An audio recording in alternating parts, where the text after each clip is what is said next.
Hello and welcome to a special edition of The Big Fight. Today we're going to get a little bit into what seems to be the new economic standard, new economic agenda of the government. Mr. Modi's hit the ground running and he started to talk about unveiling an economic program that is potentially transformative, and some people are saying what we might be seeing in the next 3 or 4 months is almost the equivalent of 1991. Now, of course, that's a promise at this point. We'll have to see how that actually implements into action and what the specific points are actually going to be.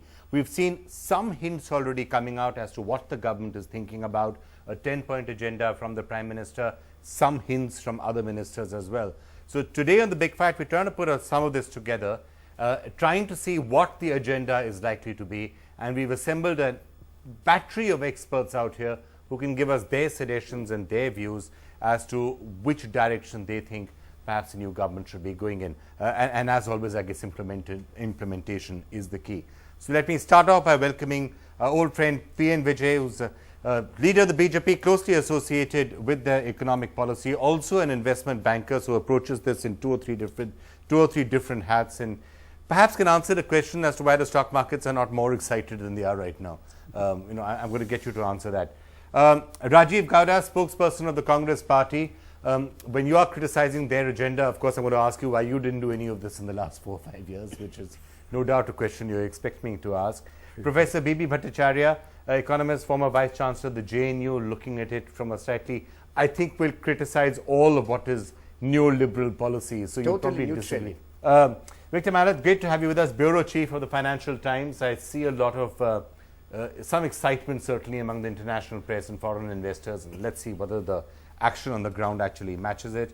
And we have a battery of experts joining us from outside. Ajay Sriram's president of CII is with us. Sajid Chinoy, Indian economist chief economist at JP Morgan. Great to have you with us. And in a short while from now, Ramesh Damani and Adi Godrej going to be joining us as well, all giving suggestions as to what the government should do. Let me just start off by diving into the 10 mantras, the 10 basic principles that the Prime Minister actually outlined a couple of days back. Now, some of them are motherhood and apple pie sort of stuff, but I'm just flashing them up on the screen for you without reading them all up. So these are the 10 points that Narendra Modi said that all ministers and all departments need to keep their eye on and where the focus should be. I'm actually going to start off, though, by just taking one of those points, which to my mind comes to the crux of what has been actually going wrong, especially in UPA 2. Build up confidence in the bureaucracy, and another one of his points, give bureaucrats independence to work without pressure. P.N. Vijay, that's another problem, isn't it? That bureaucrats, partly there have been genuine concerns about corruption, but one of the side effects of that has been that bureaucrats by and large are refusing to sign anything. Why sign any document? Tomorrow we'll be facing the vigilance inquiry. How can you set that right? Yes. The three terrors of the bureaucrat, the CBI, the CVC, the CAG. You forgot the media, but you can add that. I don't think you're a terror. You pass on after a couple of days to something else. I think Narendra ji has hit the nail on the head, because any policy that you have, however ambitious, however aggressive it is, can get lost in implementation. If you have got bureaucrats who are scared, who take genuine decisions, and later those decisions prove to be wrong because market conditions have changed, etc., they should be protected. It's like Modi telling his troops, do your best. Punish bureaucrats if it is proven that they took money, or if there was a malified intent, then you should go after them. But if you take a genuine decision, then you should not be punished, even if the decision is wrong. Even if the decision is wrong. I mean, 3 out of 10 may be wrong. And he has shown that in Gujarat, Vikram. If you see the level, if you go to Gujarat and see what the bureaucrats do, how their public sector units run also, it's possible to empower our bureaucrats, it's possible to motivate them and get this fear complex out. But the message has to come right from the top for it to be effective, and I think Narendra ji has done a good thing. Okay. Mr. Gowda, at the end of the day, when policy paralysis was being spoken about in the last 2 or 3 years, would you agree that this was the major cause of that?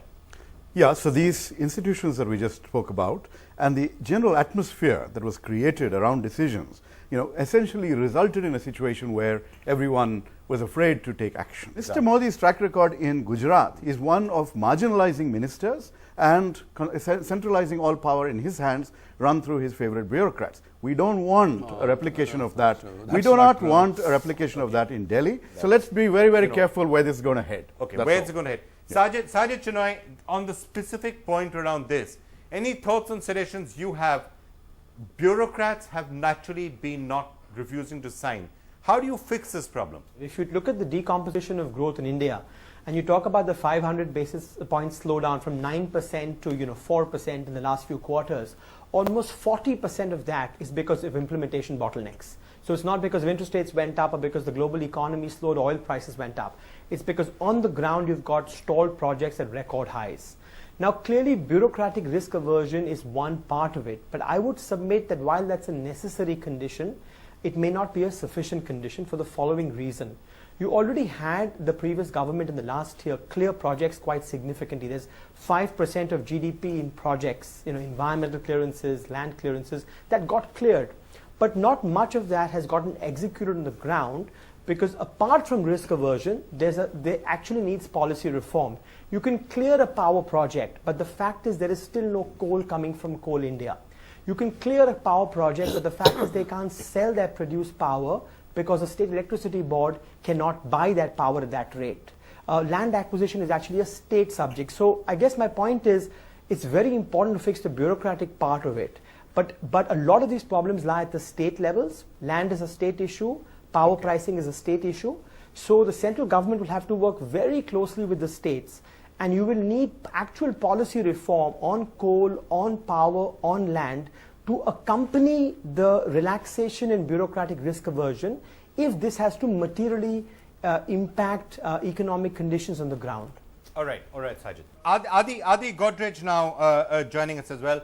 Mr. Godrej, I'm going to start looking at some of the individual ministries and what they can do in a couple of minutes. But just looking at the basic mantras that we've been hearing so far from Prime Minister Modi and from some of the others on how they want to reboot the economy or kickstart the economy. The point about bureaucracy and the point about implementation of policy in a time-bound manner. If you had to make a couple of suggestions to Mr. Modi or Mr. Jaitley or any of the others, what would you say? How do you get the economy restarted? Generally speaking, the ease of doing business in India, which was never very good, has deteriorated very considerably over the last 2 or 3 years. And that needs to be restored. Of course, one of them is to give bureaucrats sufficient support to ensure that they take quick decisions and are not worried about what might happen a few years later when it is all again sort of gone into and looked into. That has caused tremendous problems. What also needs to be done is there must be among investors a confidence that things like retrospective tax issues, transfer pricing issues are not raked up several years later. All that creates a tremendous reluctance to invest in India. So I think if all these things are corrected, then investment will start pouring in. Okay, so let me just sort of start noting those down and seeing which minister that's part of the agenda for. So allowing bureaucrats to act is one thing. Getting some of the messaging sorted out for foreign investors and others is probably, that comes into the realm, I guess, of Arun Jaitley and perhaps Ravi Shankar Prasad to some extent. Would you like to see a very strong categorical statement coming up from the finance minister and others that there will be, the retrospective tax issue will be sorted out as one of the major things that has destroyed sentiment? And in general, I've often heard India Inc. saying that perhaps the biggest problem over the last 2 years is what the BJP in its manifesto called tax terrorism. Is that something that an industry would like to see a very categorical statement coming out very soon from the finance minister on? Absolutely. And perhaps latest in the budget. Okay, so what would you like him to say on tax terrorism? That it will be that while the maximum revenue should be collected, the tax department will be reasonable, will be fair, will not will not come up with strange precedents in that area? What would you suggest that he should do? I wouldn't use the word maximum revenue should be collected. I think the reasonable revenue should be collected.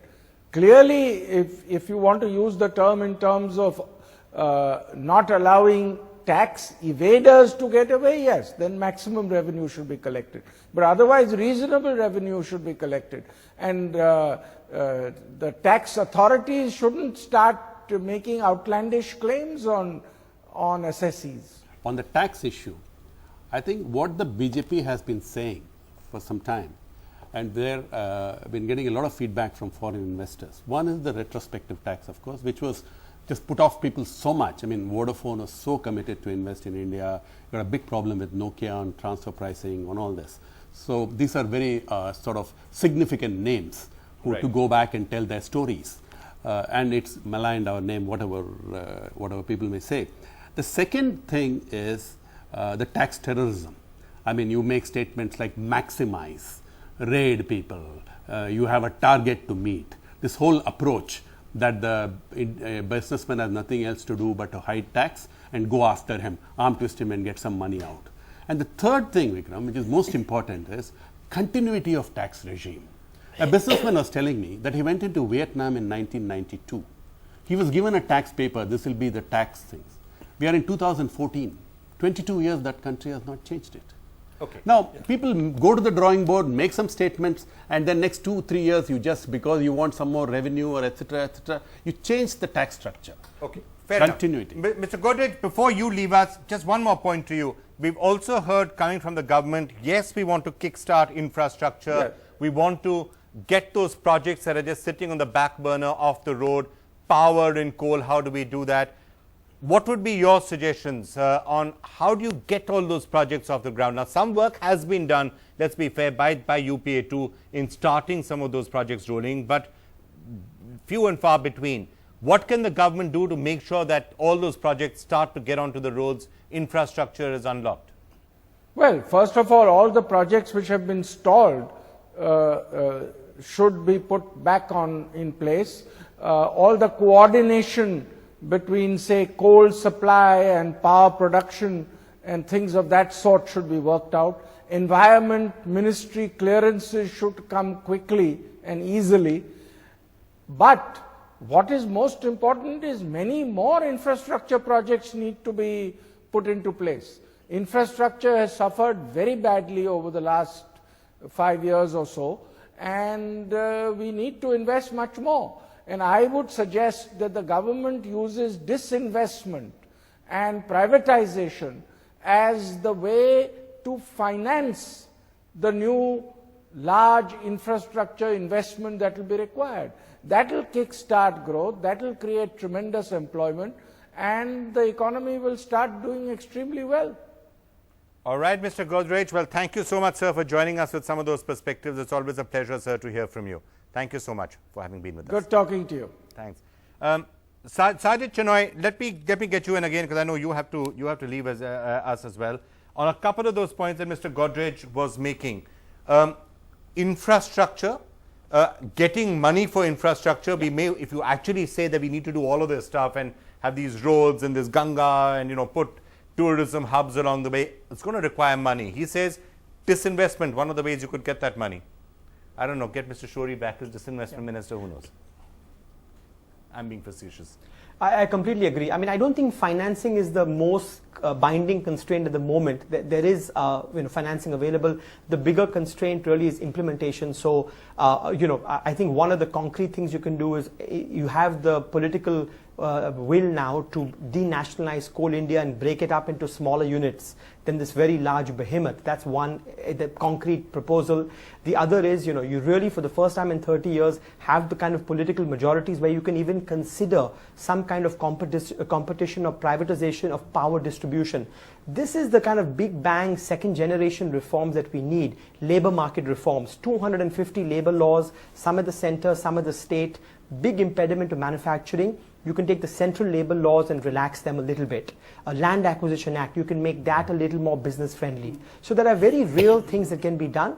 And I do agree with Mr. Godrej that to jumpstart the capex cycle, what you first have to do is make a down payment in the budget in terms of public investment. That's gone to almost nothing.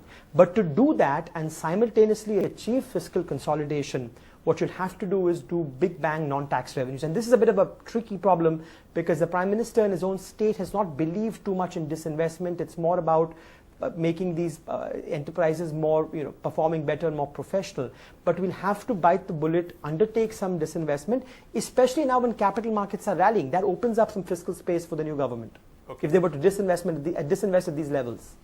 All right, Sajid, thanks a lot for being with us. Ajay Sriram joining us now, President of CII. Ajay Sriram, what at the end of the day would be your major to-do items right now for the Finance Minister or for other important ministers? I think, the Finance Minister has a very challenging job ahead of him. But I think I would like to go back and take a minute to talk about the entire approach of Mr. Modi when he went through his campaign of what he would deliver. I think he has very aggressively focused on good governance. I think that is a very important part of the entire management process for the country, to make it inclusive, to make it result-oriented, to make it implementable. And then coming to the Finance Minister, as you asked, I think he's got a big challenge ahead of him. If you see the situation of the fiscal deficit, if you see the situation of inflation, if you see the situation of investments, in this there is a lot of work to be done. But I'm glad to see that the PM and the FM both have hit the ground running.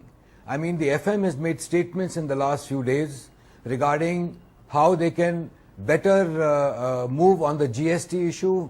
He's actually initiated steps on that.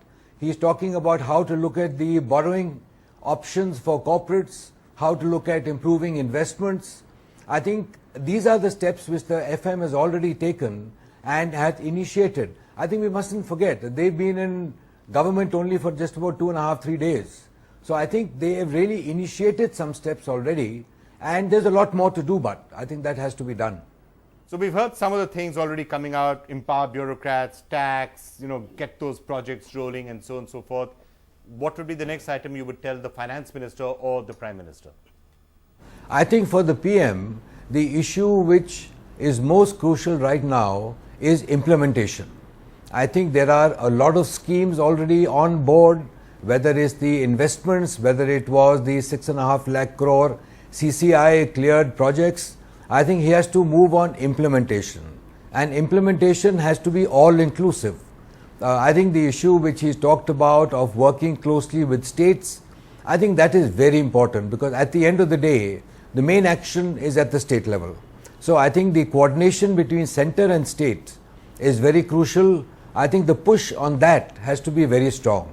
Second, I think, is GST. I would really urge the PM also, besides the FM, to take up the issue of GST at the state levels and compensate the states of whatever is required, because down the line, we do feel by implementing GST, the GDP growth can go up by 1.5–2% across the board. That sort of a benefit is really substantial. And I think the third, which the Prime Minister is doing, which needs to be reinforced more and more, is ultimately governance, good governance. I think he is talking about guiding his ministers that please be inclusive, give your ministers of states enough jobs, give space to the bureaucrats, have an open ear to hear what they have to say, look at the problems of the past, implement them faster. I think these inclusive approaches, delivery processes, implementation approach, result orientation, I think this can, whatever he does is not enough. It has to continue on and on and on, and for the next few years. It's not something which can be just for a few days. I think this orientation and approach, and if I may use a phrase which we use in management, that what gets managed or what gets monitored gets done. I think that is the issue which the Prime Minister has to keep in mind, to continuously monitor performance of various schemes which have been accepted and ensure that delivery happens as per a time plan. because unfortunately very often time is not considered important in the game plan of implementation in many government projects. So I think time has to play a very major role in implementation to ensure it's done timely, within cost, and the benefit is available to whoever is supposed to be. Mr. Bhattacharya, let me now come to you. Some of what you heard, I saw you almost wincing when we heard some of that talk about, taxes and going a little easier on them. What would you disagree with of what you have heard, or is by and large everything that we've heard reasonably sensible? First of all, while the retrospective tax policy certainly was not a good policy, but to say that tax terrorism was the cause of India's industrial stagnation is an oversimplification. Incidence of corporate tax in India is not a very high number, even compared to Asian countries. To say, therefore, that corporate sector had to pay more taxes, that's why they could not invest, I think is a totally alibi. So there are other deeper reasons. Can I just press the pause button there for a second on that, and let me turn to Victor on that, because Victor, I'm sure you've been interacting with a lot of foreign investors, right? And when you're talking to companies who are wanting to come to India, the sea change in their attitude from what it was in 2007, 2008, even 2009, 2010, when the rest of the world was going bad. From there to the sort of sentiments that we've had in the last year, there's been a precipitous drop in that. What, to your mind, was the major reason? Was it that tax terrorism? Was it other issues? I think the important point is it's not about the level of tax. It's about the unpredictability of tax, which is why the whole issue of retroactive taxation is so important. The tax raids have produced unpredictable results. They rush up to Nokia and say, you owe hundreds of millions of dollars in back tax. And Nokia says, why? They do the same to Shell. But I think it's also important to realize this is not just about foreign investors. Foreign investors make up a very small share of total investment in India. And all the Indian investors, industrial investors in particular, industrial companies and chief executives that we've met, say the same thing. Retroactive taxation as a principle, or retroactive anything as a principle, or tax terrorism is bad for everybody, because any business makes its plans for investment for the future on the basis of the laws and the policies as they stand at a particular moment and as they are expected to be. And then if you suddenly change them in a retroactive way, that's clearly extremely negative. Because so that's a low-hanging fruit that you think they can fix pretty fast. And interestingly, it is the one thing on which Mr. Modi in his election campaign has been quite specific about. On a lot of the other economic policies, we haven't actually heard any very clear statements of what he might do. But on tax terrorism, he's been very clear. Arun Jaitley in Amritsar, and he pretty much said the same thing. He said that we have to find a correct way of handling this. So because it is so bad, and every Indian and foreign investor feels pretty much the same way about the unpredictability of policy. So it's not the level of taxation as much as the unpredictability and the some of the excessive demands that have come. Lack of continuity. Lack of continuity, which has dampened sentiment. When the industrial growth rate was going 10 plus, GDP growth rate 8.5, you have virtually similar tax structure, except the retrospective tax. So if you ignore the retrospective tax part, which was not a certainly good policy, what way the last 2-3 years tax regime was different from previous 8 years when the economy it's the way was the tax department. I think the point that Victor was making was it was the way that the tax department. It is psychological perception rather than substantial. Going after Nokia, going after Shell. That was not. That was foreign retrospective tax, but if you compare really. Even on transfer pricing, in the last 2 years. I mean, every Indian company is worried about transfer pricing. There is a lot of opacity. There is not enough advance rulings. So, it's a very tough issue. I can reel off, but is it a categorical commitment, as he was saying, from the new government now that you will fix this issue? Because it's possible to fix this really fast. Well, I am not the finance minister, but I would say it is so much on the top drawer of the government. Okay. They are understanding how much it has put off Indian and foreign investors. It's almost a given that retroactive taxation will not be. In a sense, it's a bit surprising that that UPA too could not sort this issue out. You realize the damage it was doing. No, actually, when you look at Mr. Modi's 10-point agenda and empowering bureaucrats and all the kind of stuff that he talks about there, you will essentially find that the bureaucrats will have a free hand to do exactly what you're asking them not to have done in the last few years, right? Maximum is exactly what Mr. Modi will want them to collect. not feel good, be nice and touchy. No, You know, actually, that's exactly the opposite, right? okay, if it comes from UPA, we get shafted. If it comes from Mr. Modi, people will take the money out of their pockets and voluntarily contribute taxes. No, that's what it looks like. Vikram, Yeah. I think there is a little bit of obfuscation there. Those 10 points were not about policy. There is no major statement of policy. This is a statement to say the bureaucrats should do their job well, should do it without fear. If they do they are fair. That's all that's saying. Okay. There is no big statement that we are going to bring 100% in FDI, etc. To say that we are handing over the thing to bureaucrats is totally wrong. Because in the days to come, you will find policy initiatives which we can debate about. And there were Okay, people, so we've got it to, sorry. I was going to say there were people in UPA who knew that the retroactive tax thing was a disaster. And if you talk to them in private or even in public in some cases, they will admit this was the single most stupid thing that the government did. If you talk to Chidambaram, you know, he tried in the last year to sort of reverse it and to do a deal with Vodafone, which he wasn't able to do. That's what I'm so fascinated about. It happened 2-3 years ago. They couldn't figure out how to fix that in 3 years. It was really 2 years. It was really somewhat strange. Okay, moving from them to another minister who could be really important, Nitin Gadkari. You know, he's got this big new transport ministry. Everything has been clubbed together. Potentially could be very big. A lot of infrastructure can roll out there. What would be your suggestions from what you've heard on really getting that infrastructure going, especially in the transport side? I think the really important thing, and this is why infrastructure is so important and why construction is so important, is to create jobs, especially millions of jobs for unskilled and semi-skilled people. You've got 1 million new people coming onto the job market in India every single month. Okay, that's another minister, Smriti but Irani, the reason why these transport projects are so important, and the reason why infrastructure is so important and why construction is so important, is that it actually creates those jobs, and it creates them very, very quickly. And that's what this government is going to need. It's going to need to have those jobs coming on stream within 2 years. So when we hear from Nitin Gadkari things like, you know, we'll remove the hurdles, 50 big projects, road projects could roll out soon. There was some talk earlier in the railway ministry of getting that bullet train project kicked out.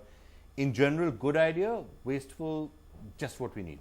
I'm not so sure about the bullet train, but clearly projects that make sense, rolling them out quickly when there's been a sort of stalling of big projects for a long time is a good thing. I mean, China succeeded in part by putting in infrastructure before it was needed, and then the demand was there. So they offered the infrastructure and people will come. And they did come in most cases. Of course, there was overinvestment and there was overbuilding, but they created a lot of jobs, and it was all part of the process, along with welcoming in foreign investment into manufacturing, of getting the economy moving at double-digit growth rates. Okay, Mr. Bhattacharya, big infrastructure projects? Yes, big infrastructure projects certainly is needed, but that most of it will be obstacles at the state level. So there has to be a new system of federal governance, not merely the central efficiency of bureaucracy and governance, but how the center will coordinate land, water, roads, communications. Most of it will boil down to the state level. So that's, to me, will be the real challenge for the new government. But I would like to add, Vikram, one thing. I'm surprised that I thought the first task the new government would have said, things which have made people lose confidence in UPA government was high inflation persisting for so long, eroding the confidence of 90% of the people, their purchasing power, and that eroded the industrial market. And that has not been talked about as a priority top agenda item. So to me, that's the number one agenda item. They have to immediately sit down with the Reserve Bank of India, Finance Ministry coordination, how to bring inflation down to a moderate level. Please remember, only 10% of the Indian households are indexed to inflation. 90% bear the burden of it. 10% inflation for 3 years means 25-30% down in purchasing power.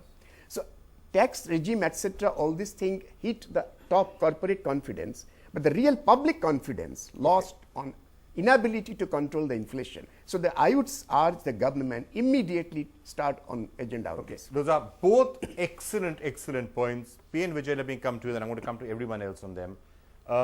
Let's start with the inflation point. The state issue is also really important, as we are going to be finding. But can I just touch on the inflation point? Because yes, when we're coming talking about to-dos, both for Narendra Modi or for Arun Jaitley, how do you control inflation? That's a Vikram, I agree with him, but among the 10 points, inflation is there. So factually, he is not right when he says that among, it may No, be but what point is the number, blueprint it of may be what to point do? number 6 or something, but it is very much there. I mean, I and think obviously, his point maybe on this I- show also, and, we should have come on, started we with were the inflation. biggest beneficiaries of inflation, right? We came to power because one of the reasons was inflation. So we are not going to, I'm just joking. Inflation in India, the Congress party did not tackle it, did not have the right strategies to do it.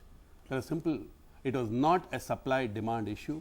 It was bad policy, bad governance, bad administration. So I believe that the Modi government will fix food inflation. There is enough food in the country. There are enough grains in the country. There are enough vegetables in the country. There's enough milk in the country. They'll fix it.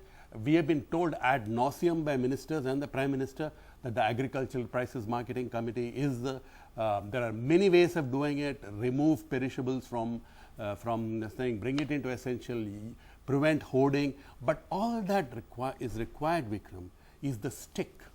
You got to go and arrest guys. You got to go and publicly parade them. Not have the 8th committee meeting in which Dr. Manmohan Singh and Monte Ahluwalia are sitting and giving us homilies. Prices don't come down that way. But don't you have to liberalize a fundamentally fixed illiberal system? Yes. Which has been there for decades. People are getting rent. People are getting One rent. of the ways you could have got Politicians are prices getting down would have rent. been FDI and retail, which you're saying no to. Exactly. yes. They're talking in two tongues I mean, about I was about to FDI say and that retail. FDI and And- retail potentially does and let me point out, Vikram, let there me is say, tremendous I can economic take a, illiteracy. we can have a huge argument on that. I'm kicking off the FDI, argument. FDI That in was the whole retail idea. is not the panacea. It No, could but be it's a one of the possible reasons solution. that help. It could It's be a possible way in which you it can is get one of the inflation possible down. ways. It is impossible for Walmart to change the agricultural marketing in this country. They have to invest Perhaps- about $20 billion Perhaps not, to do but that. this- but But it can get prices down. It can get FDI and retail is one of the things one you of could the have used things to get which can inflation under control. Our But you, party in has a sense, taken the close the view door on it. that it will be an employment destroyer. It will be an employment destroyer, and as the gentleman from Financial Times said, employment is the biggest Has problem. FDI and retail been an employment destroyer in most countries, or has it curbed inflation? I think what it's done is to provide much better services to consumers. I mean, I think the problem with opposing it is you're saying we're defending 30 million small traders allegedly who supposedly want to carry on with their small shops selling things at high prices to people who have no choice. But actually, what you're doing is you're depriving 1.3 billion people of cheap products, and you're depriving farmers of relatively better prices for their produce, and that's the problem with not liberalising retail. I tell you, it's an open debate. It's an open debate. Is it an open debate? It's an They've open closed the debate. door already. It's an Nirmala open Sitharaman's debate. first statement. We know the advantages of FDI in retail. We know the employment potential killing nature of the FDI in retail. Yeah. And let's see. So, and as going he back said, to the Nirmala infrastructure. Sitharaman, one of her first statements was to say there will be no FDI in multi-brand retail. There will be FDI for job and asset creation, and boosting exports, and of course, be a priority. this But is- she did shut the door on it. Vikram, Alright, this is an inflation. example- Ramesh Damani joining us. I'm going to go to him also in a second. But your take on the inflation point. Okay, this is an example of policy reversal which sends the wrong signal to the rest of the world. Second, it lacks imagination. We are already seeing that in India now, Amazon is delivering through Kirana stores. If those sorts of possibilities exist, rather than saying we have a vote bank of traders and we're going to do whatever it takes to take care of them. The other point I want to point out, when he was trashing... When these guys opened up when- FDI and retail, how many people lined up and took the Yes. opportunity? Did you allow us to... Hold Hold on a minute. People didn't The trust basic you. point- People didn't trust you. Boss, keep quiet now. I have not interrupted you, or at least never got a chance to. Okay, if you want to, I can do that for the rest do I of allow the people to for the rest of the session. Sure. All right. Okay. Now the basic point is when you look at the inflation issue, right? Look at the BJP manifesto, and then you will see that there's a statement there which says prices will be fixed at 50% above cost, right? Anywhere you say I'm going to give you 50% above cost, that is an invitation to inflate cost, to inflate, to change inflation forever into the future. So the level of imagination, illiteracy, all sorts of issues with the BJP and their economics is something that we have to really worry about. And I hope for India's sake that we don't get those Thank kinds of God outcomes. we had a very literate Prime Minister who ruined the economy. Let us illiterate guys If do you something think about it. 7% Let plus us annual illiterate growth guys. over 10 years, You know, is come ruining on. the economy. You know, Mr. don't- Vijay, go back to don't be- school. Don't and be learn patronizing. economics. You got Don't learn wiped out. economics. You As got I started wiped out by in the saying- elections. You Don't got be at wiped least out for other patronizing. reasons. Don't For be at me, least when the patronizing. elections are over. The problem with the Elections Congress are party over. is 5 more years. For 5 years, and no more you elections. won. We can get back to You this won. debate later. Congratulations. Congress party is Don't mess up the country. Except That's the, all. Except Okay, the don't dynasty. get the wrong Ramesh, message. Except the why are we dynasty. fighting the election? Everybody Can I else is over? a fool. Very quick final word on retail. I mean, in a way, FDI in retail is a bit of a red herring in the big scheme of things. Yeah. Because Indian companies are allowed to invest in mass retail. And they're much more important because there are many more of them and they're much bigger here. So in a way, as regards inflation, it's not really the issue. Yes, maybe India is missing out on retailing technology from the US or Europe, but the real point is that retail investment is allowed. Birla can do it. Okay, let me get Ramesh Damani in. Ramesh, the date became clear that Narendra Modi is Prime Minister and he's getting a clear mandate. Stock market jumped 1,000 points. There was much excitement and euphoria. Now it all seems to have cooled down a bit. On Friday, 300 points at a Sensex and the rest of it. And that's despite the fact that we are seeing, announcement after announcement or stated intent coming both from Prime Minister Modi and from many of his ministers that we are going to take dramatic steps on the economy. What's the reason for this? Are the markets not believing what they are saying? Is there technical factors? Are they waiting to say that the proof of the pudding is in the eating? What's going on? I think the commentators outside the market are misreading the mood of the market. The market might have gone up only a few hundred points since the election day. In fact, that has been a very modest rise. But before that, we moved up almost 3,000 Sensex points. So the market had already factored in the prospect of a Modi victory. There's an old saying by Confucius that a 1,000-mile journey begins with a single step. The first step of the Modi government have been very sure. Liberalizing FDI, for example, is a great step in defense industry. Trying to streamline the bureaucracy, a great step. So I think the market is just consolidating almost a 3,000-point rise, and it will move ahead. We are going to be calling this, when you look back in history, the Modi bull market. So can I just ask you, based on, we are hearing two views of what the noise is and the sort of statements that are coming out and the thing. I have heard people really optimistic, really bullish and saying potentially if all of these plans roll out, then the next 3 or 4 months or 5 months could be almost as important as what happened in 1991. Is that overselling the story at this point? Is that fair enough if they actually act upon everything which they're saying they're going to do? How big do you think some of these steps are likely to be? Yeah, I don't think it's overselling the story. I think the market is, the world is waiting. A lot of liquidity gushing around the system. Domestic investors have been away. They want a feel-good or do-good story. And if this starts actually rolling out, FDI in defense rolls out, the other empowering the bureaucracy rolls out, faster decision-making goes out, maybe the retrospective amendment gets thrown out of the window on the taxation issues. I think we're in for a fairly positive rise. And I don't think it's overstating the case that this would be revisiting 91, 92. So which are the 2 or 3 main factors that you would be looking for, from now in the run-up to the budget and perhaps in the budget itself? And which ministers are you keeping a particularly close eye on?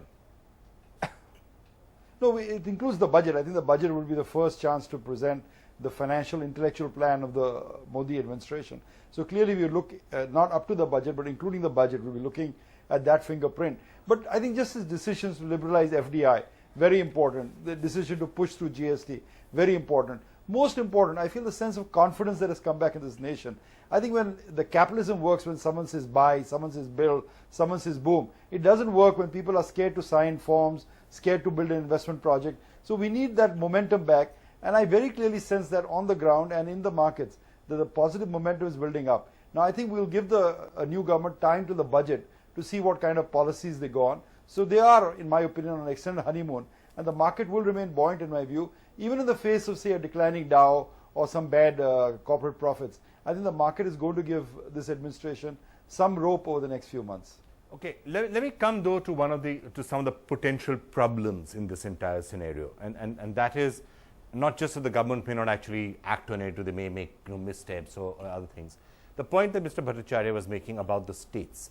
To what extent, now some of the issues, as you correctly said, Mr. Bhattacharya, are with the states, and the states have to act upon it.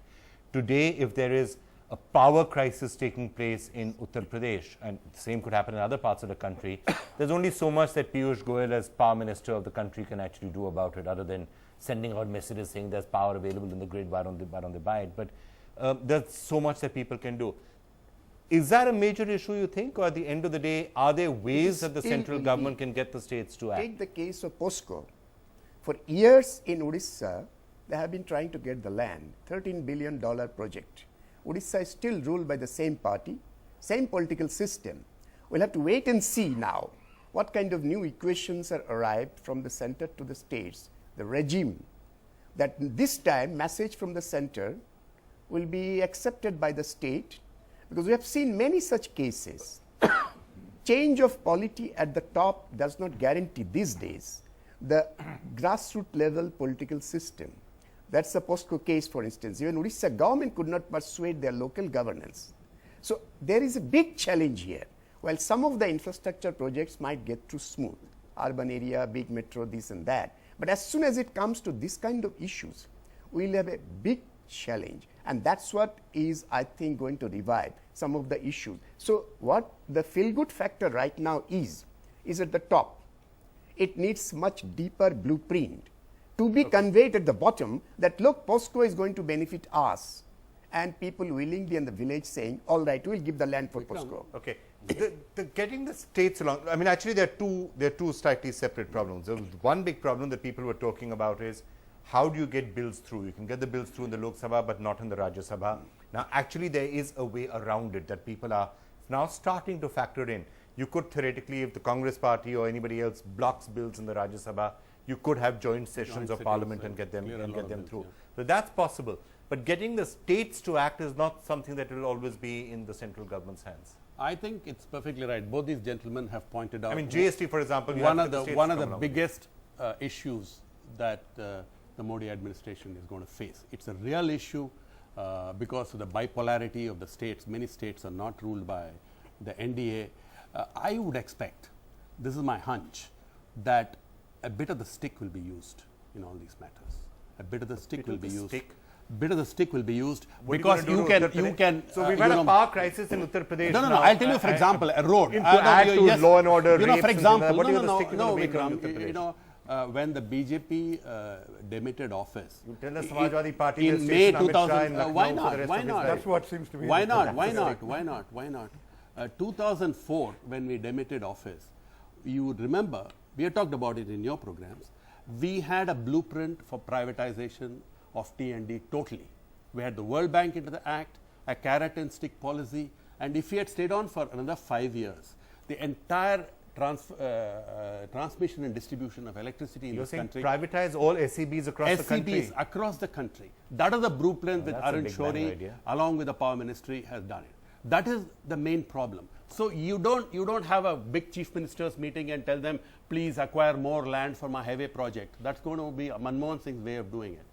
We're going to do it differently. We know the bottlenecks. The states are an issue, but we'll handle it structurally, and you'll wait and see. Handle it structurally with a carrot and the stick. I mean, actually, with a lot of stick out there. I didn't hear carrot at all. I only heard stick, and it makes me really worried. What does that mean? US, they did that. Does that mean blackmail? Does that mean we won't give you finances that are due to you? Does it mean we'll go organize riots there? I mean, what is the story? You please read how he said he wasn't talking about engineering riots specifically. He was talking more about financial privatize. I know highways which have been held up for years because one state government is stopping 20 kilometers. I mean, these are all serious issues. We cannot be ad nauseum having meetings. We need to do something about it. The people of India want us coming to in the way of GST implementation. But having said that, let's be very clear on this. While the BJP was in opposition, right, all through UPA 1, UPA 2, there were large periods of time when the BJP was obstructionist for the sake of being obstructionist. Even if you agreed with some of their policies, sometimes you would just block it because you were in the opposition and you felt you had to block it. So now you are going to be asking for their cooperation. And we expect them to block it for the sake of blocking. Not at all. You expect them to do it? We have the nation's interest. We expect. On the issue of the states, obviously the states can obstruct things that the centre wants to do. They have done in the past, they could do in the future. But one way of looking at it is to ask whether they want to, whether it's in their interest. And you don't even have to use sticks or carrots. There is a sort of scenario in which you could have states competing with each other to attract investment, to Yes. attract jobs, for example, for the building of highways or the building of power stations. You know, Mr. And- Vijay, and that pres- actually sounds like a better Yeah. idea than the stick idea. Well, and presumably, No, but you know, presumably there are there's a way, you know, there's a and way by the that way, both vested parties interest. can There do are that. vested interests. but It'll I think- work. okay. It'll work. But there Let's will try be and issues. see. You know, on GST, you will need the states. I think it's Yeah. close enough. You're hearing some sounds. So maybe the stick idea by itself is not always a good idea. Yeah, Maybe not we always try. a good idea. Can I carry that point? You see that question of perception. If you make POSCO feel like doing good to the people at the grassroots level, they will cooperate with you. The reason why there is a lack of cooperation, there is a perception. All the mega projects, all the big things, they don't benefit people at the grassroots So level. communicate better. So communication plus a package. Okay. A package that this is going to benefit also people in the area, local people. Fair enough, Mr. Bhattacharya. And the I have to environment. take, I Let's have to not take a forget break the right now. I environment. want to get a quick bit of the audience in, and then we'll come back again and try and see if we can put all of this into some sort of a list of what we think the priorities are likely to be. And we'll give it to Mr. Vijay to pass on to the Prime Minister. We'll be back in just a couple of minutes.